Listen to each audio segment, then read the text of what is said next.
And we are live. You already know who it is. My name is Mike Kyle, aka the Fantasy Vulture. I have over a decade worth of fantasy football experience and have continuously competed for fantasy championships over the course of the past 6 seasons. Let's make it 7 in 2020. But enough of me.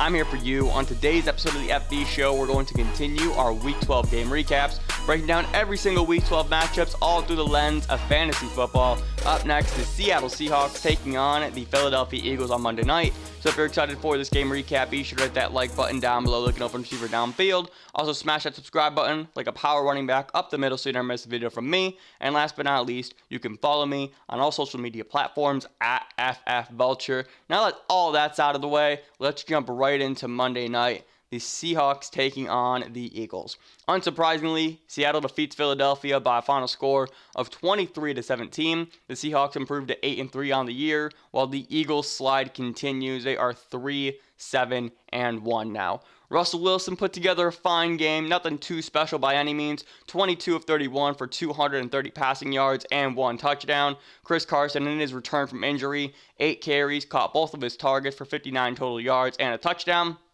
DK Metcalf went crazy. 10 receptions, 13 targets, 177 yards. Also dropped a 25-yard touchdown in the end zone that probably should have been caught. And Tyler Lockett disappoints yet again. 4 targets, 3 receptions for 23 yards. Lockett has had single-digit fantasy games in half-point formats in 4 out of 5 games. It's been a rough slide for Tyler Lockett. More on him in just a little bit. Going over to the Eagles side now. Carson Wentz is broken, and that stat line looks a lot better than it actually was. 25 of 45 for 215 yards, 2 touchdowns, and an interception. There was a 35-yard garbage time touchdown to Richard Rodgers late in the game, and that definitely did help a few people win their matchup this week. It was inexplicable because Wentz was struggling all game long, fires a laser, and just happens to get into the end zone when the game was out of reach. Miles Sanders only had 6 carries, caught 2 or 3 targets for 22 yards, and Dallas Goedert, 10 targets, 7 receptions, 75 yards, and a score. He was really the only Eagles player that played well tonight. Let's talk about a few things here. I want to talk about the Seahawks first, then we'll go into the Eagles. But Chris Carson's back. The workload was not there. Actually, Carlos Hyde had almost doubled the amount of carries that Carson did. Hyde had 15, Carson had 8, and I just think it's simply a product of the game. This was kind of an offensive, what's the right word here? It was an offensive battle, but not like a shootout, but more like hey, we're both gonna struggle to put points up on the board. Chris Carson's first game back, coming off of that injury. I didn't expect him to get the full workload per se, especially with how involved Hyde has been all season long. So to see Carlos Hyde get 15 carries as opposed to Carson's 8, not too surprising, all things considered. Obviously, if you started Carson and he got into the end zone for you, that touchdown certainly did help. DK Metcalf is still fucking unbelievable. The dominance continues, and he was blatantly just bullying Darius Slay all game long. It wasn't even close. Metcalf is 6'4"? Man, Metcalf 6'4". Darius Slay is all of 5'10". It was a mismatch all game long, and they just kept throwing him the football in every single situation, and Metcalf was making incredible play after incredible play. Talking about Tyler Lockett real quick, this is something that I wanted to do an entire video on, and I still really want to do that, but I might have to save it for the offseason. All things considered, just because of the way that we are rapidly coming down the pipe for the final 4 weeks of the season, and that content is more important.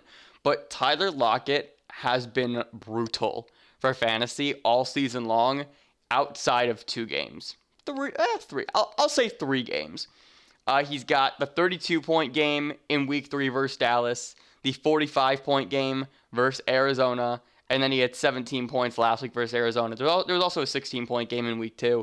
But Tyler Lockett is just on this downward slide, and I think it really is large in part due to the emergence of DK Metcalf. You can't rely on Tyler Lockett in the way that you were able to for years past. The targets are still there, which makes things a bit confusing, but they aren't. But that, I think the thing that makes the real difference here is the deep shots that would have been taken to Tyler Lockett are now going to DK Metcalf instead.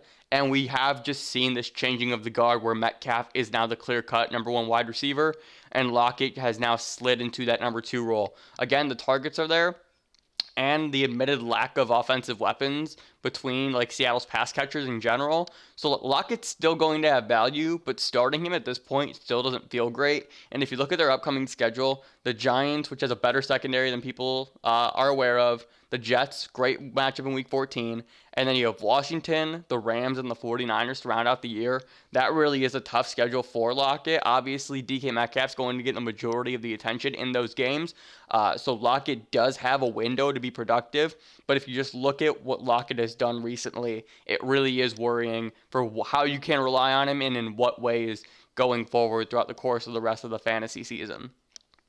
Going over to the Eagles now, few things. One, just Carson Wentz is fucking broken.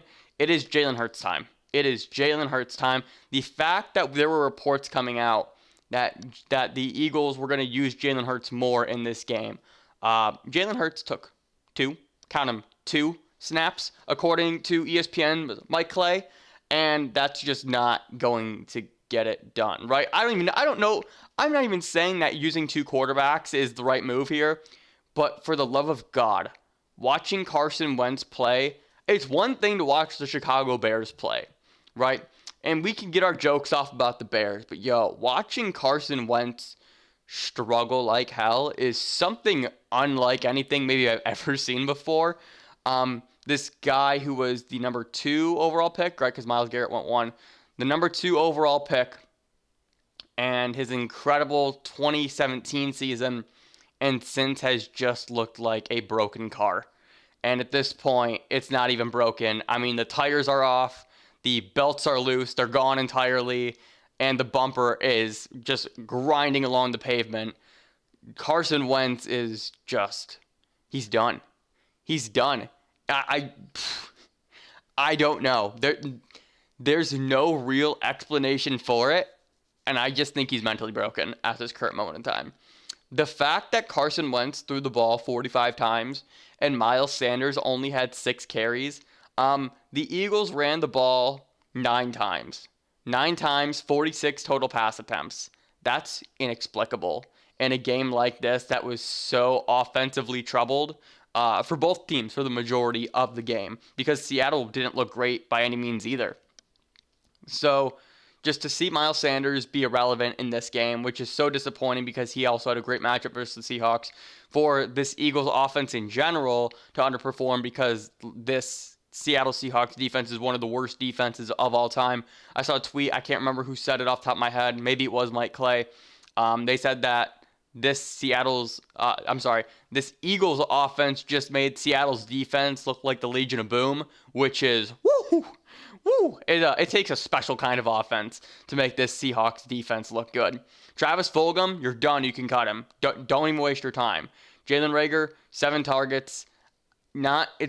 It's just not worth it. It's not worth it. The only Eagles players you can start with confidence going forward are going to be Miles Sanders. You just believe in the talent, and Dallas Goedert. Even still, Zach Ertz is coming back, and we'll see what that looks like. But Goedert, 10 targets, 6 targets the past 2 games before that.